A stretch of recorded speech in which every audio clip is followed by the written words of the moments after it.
19 सितंबर 2025 इतिहास के पन्नों में दर्ज एक ऐसी तारीख जो असम के लिए एक कभी न भरने वाला जख्म लेकर आई। एक ऐसी खबर जो जंगल की आग की तरह फैली और अपने पीछे कई सवाल छोड़ गई।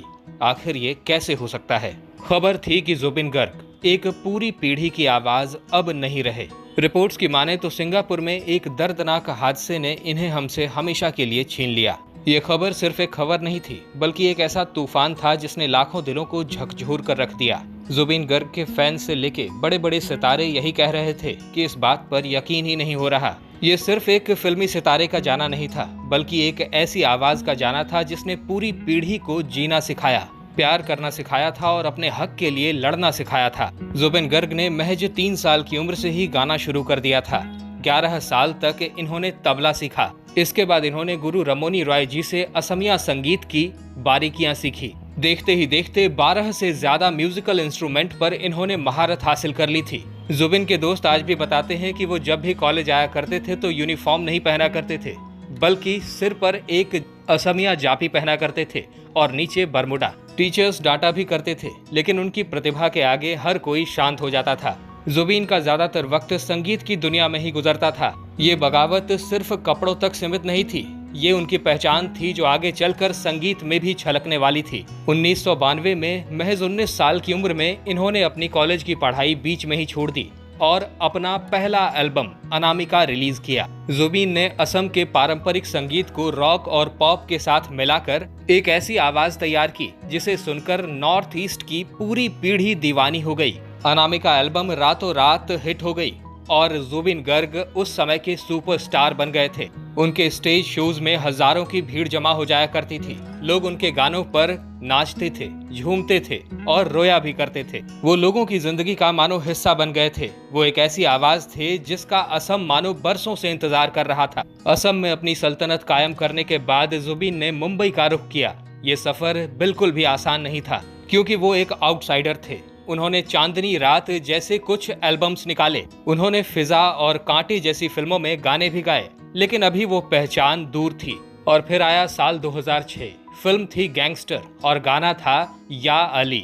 ये गाना नहीं तूफान था, एक ऐसा तूफान जिसने पूरे देश को अपनी गिरफ्त में ले लिया। एक सूफी रॉक एल्बम। जुबिन से पहले लगभग 5 सिंगर्स ने इस गाने को पहले ही रिकॉर्ड किया था, लेकिन जो रूहानियत, जो दर्द और जो एक्स फैक्टर जुबिन की आवाज में मिला, वो किसी और की आवाज में नहीं मिल पाया। और यही वो गाना था जिसके बाद जुबिन गर्ग रातों रात पूरे भारत में एक जाना माना नाम बन गए थे।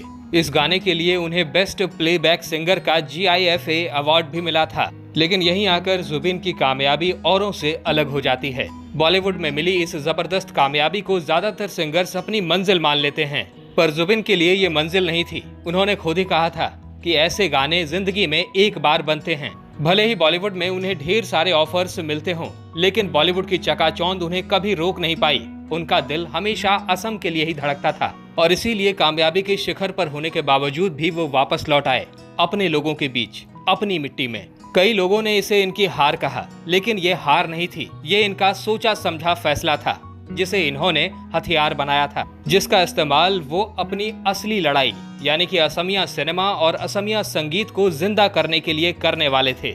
जुबिन सिर्फ एक सिंगर नहीं थे, बल्कि पूरी की पूरी इंडस्ट्री थे।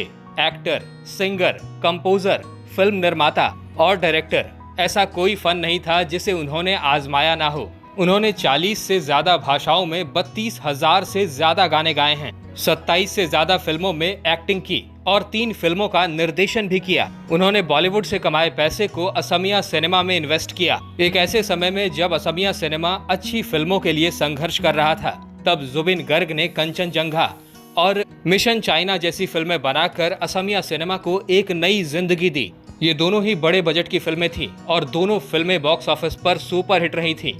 और इन दोनों फिल्मों ने ये साबित कर दिया कि अगर इरादा पक्का हो तो अपनी जमीन पर रहकर भी जंग जीती जा सकती है। वो सिर्फ एक कलाकार नहीं थे, बल्कि सांस्कृतिक उद्यमी थे जो अपनी कला से संस्कृति को सींच रहे थे। मंच पर बेबाक दिखने वाले जुबिन अपनी असल जिंदगी में बहुत ही सीधे और सिंपल इंसान थे। उनकी पत्नी गरिमा शैकिया गर्ग, जो कि एक फैशन डिजाइनर हैं, सबसे बड़ी सपोर्ट सिस्टम और क्रिएटिव पार्टनर। दोनों की प्रेम कहानी भी किसी फिल्मी स्टोरी से कम नहीं थी। दरअसल गरिमा उनकी एक फैन थी जिन्होंने उनकी असमिया एल्बम सुनकर उन्हें एक लेटर लिखा था। जुबिन ने उस लेटर का जवाब दिया, मुलाकातें हुई और दोनों को एक दूसरे से प्यार हो गया। साल 2002 में जुबिन की जिंदगी में बहुत बड़ा भूचाल आया था जब इन्होंने अपनी छोटी बहन को एक कार एक्सीडेंट में खो दिया था, जो खुद एक उभरती हुई गायिका और एक अभिनेत्री थी, और ये जुबिन की जिंदगी का एक टर्निंग पॉइंट बन गया था। इस गम से उबरने के लिए उन्होंने संगीत का सहारा लिया और अपनी बहन की याद में शिशु नाम का एक म्यूजिक एल्बम लॉन्च किया।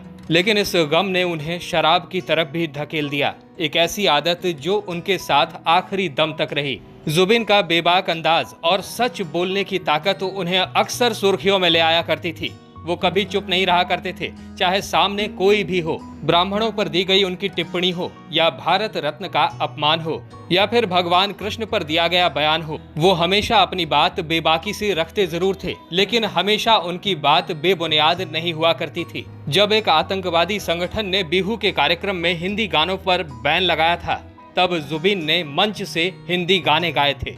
उस वक्त जुबिन ने मंच से उन्हें ललकारा था। जब नागरिकता संशोधन अधिनियम के खिलाफ असम की आवाज दबाई जा रही थी, तब जुबिन असम की आवाज बने थे।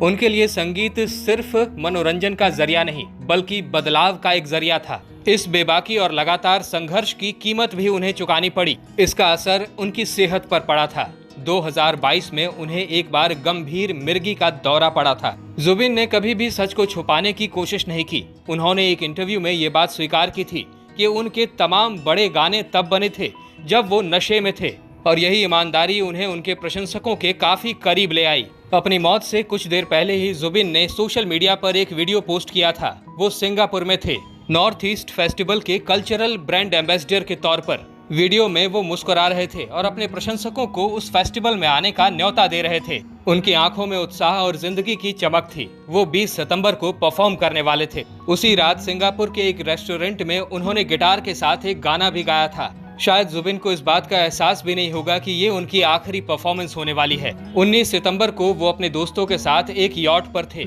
और जिंदगी का जश्न मना रहे थे। पहले उन्होंने लाइफ जैकेट पहनकर तैराकी की और उसके बाद ये कहकर उतार दिया कि वो आरामदायक नहीं है, और फिर वो दोबारा पानी में उतर गए। इसी दौरान पानी में उतरते ही उन्हें मिर्गी का दौरा पड़ा। दोस्तों ने उन्हें बचाने की बहुत कोशिश की। उन्हें फौरन सिंगापुर के एक अस्पताल ले जाया गया, लेकिन तब तक बहुत देर हो चुकी थी। एक आवाज जो लाखों दिलों की धड़कन थी, वो हमेशा के लिए खामोश हो गई। असम के मुख्यमंत्री का ताबूत को कंधा देना और जनता का सड़कों पर उतर जाना। जहां तक नजर जाती थी, लोग ही लोग थे, रोते हुए और गाते हुए। प्रधानमंत्री नरेंद्र मोदी से लेकर बॉलीवुड के बड़े बड़े सितारों ने शोक जताया। असम सरकार ने 3 दिनों के राजकीय शोक का ऐलान किया। ये इस बात का सबूत था कि जुबिन सिर्फ एक आम सिंगर नहीं थे, बल्कि जुबिन ने अपने लोगों के दिलों में एक खास जगह बनाई थी। वो एक राजा की तरह जिए थे और एक राजा की तरह ही उन्हें विदाई भी दी गई।